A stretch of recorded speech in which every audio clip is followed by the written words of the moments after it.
Welcome to Highly Sensitive Healing. I'm Lauren LaSalle, a former therapist, a highly sensitive person, and a mentor for HSPs.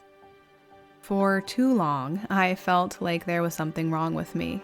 I felt everything deeply, sounds, emotions, other people's moods, and I learned pretty early on just to push through, to quiet my intuition, and to try to keep up with what everyone else was doing and what society expected of me. But the truth is, my sensitivity was never the problem.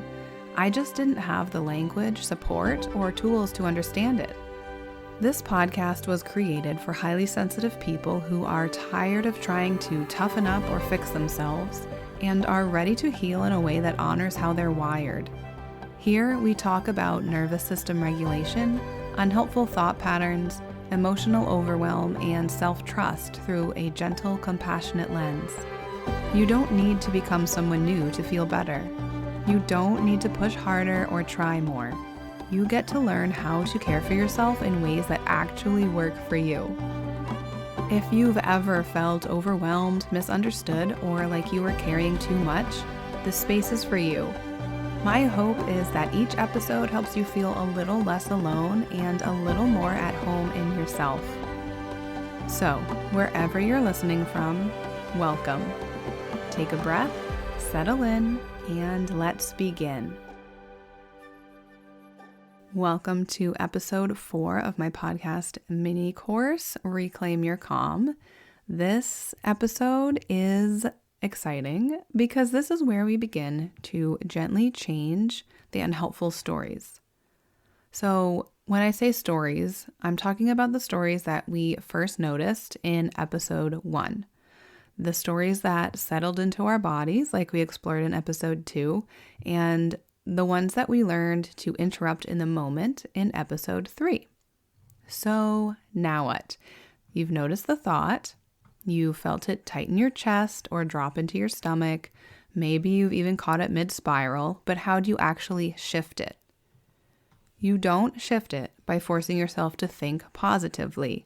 You do not shift it by telling yourself to calm down or get over it. For highly sensitive people, that approach usually backfires. It tends to feel really invalidating, like you are ignoring what your system is actually experiencing.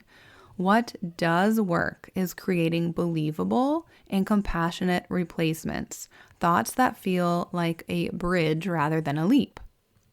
So here's what I mean by that. If your thought is, I'm failing, jumping straight to, I'm doing amazing, might feel completely out of reach, and your nervous system probably won't buy it.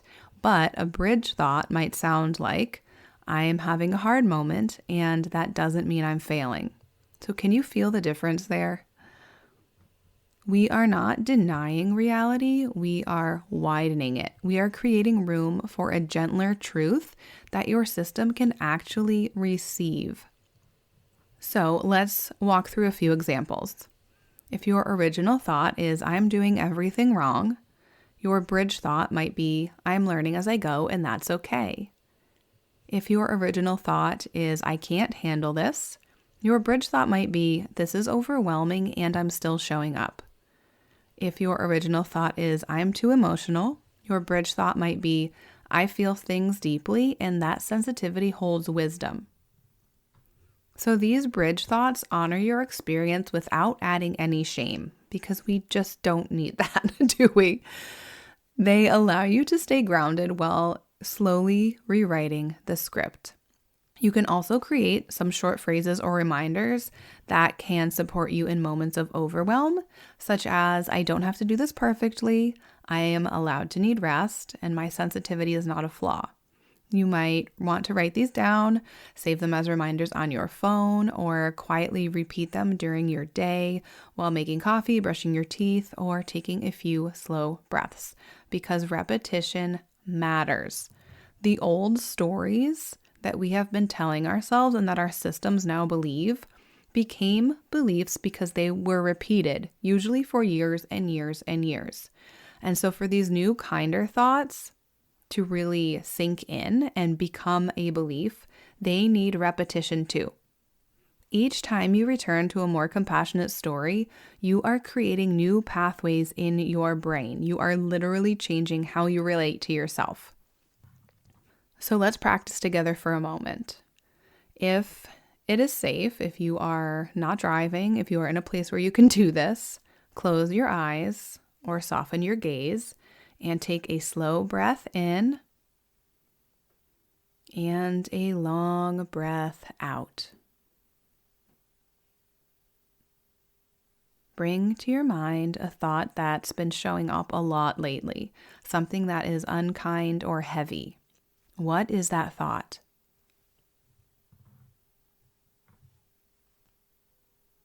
And now ask yourself, what is a gentler, more supportive version of this thought? One that feels believable to me right now.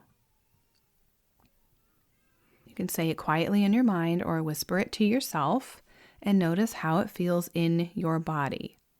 And even a small shift matters. Even a 1% shift counts. Because this is the practice. It's not perfection. It's not never spiraling again. It's noticing, naming, and choosing again over and over. You are not broken. You are a highly sensitive person who learned stories that were never meant to support you. And now you are learning to tell a new one. And that is so powerful. This is one of the number one things that has helped get me where I am now. From feeling like there was something wrong with me, feeling like I didn't really have any strengths, feeling like I was too quiet or then too much, too emotional. Being able to be kind to myself, be compassionate to myself, and unlearn those stories that were told to me that I learned to believe with my whole body and teach myself new stories that I actually believe now about myself. That has been a huge game changer in accepting myself for the my full self, liking myself, being able to listen to my intuition and follow my gut and be able to live a life that I am happy with and that I want. And I know this can happen for you too.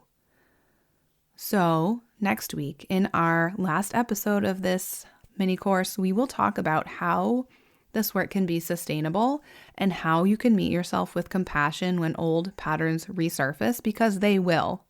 And when they do, that doesn't mean you failed, because the way forward isn't through perfection. It's through kindness and compassion. I will see you in the next episode. Thank you so much for listening to Highly Sensitive Healing. You can help support the podcast by taking a minute to rate and review it, share your favorite episode with a friend, or become a subscriber on Patreon. Visit laurenlasalle.com for information about my mentorship programs, join my email list to stay up to date with how I can support you, as well as exclusive email list perks, and connect with me on Instagram at I am Lauren LaSalle. Happy healing.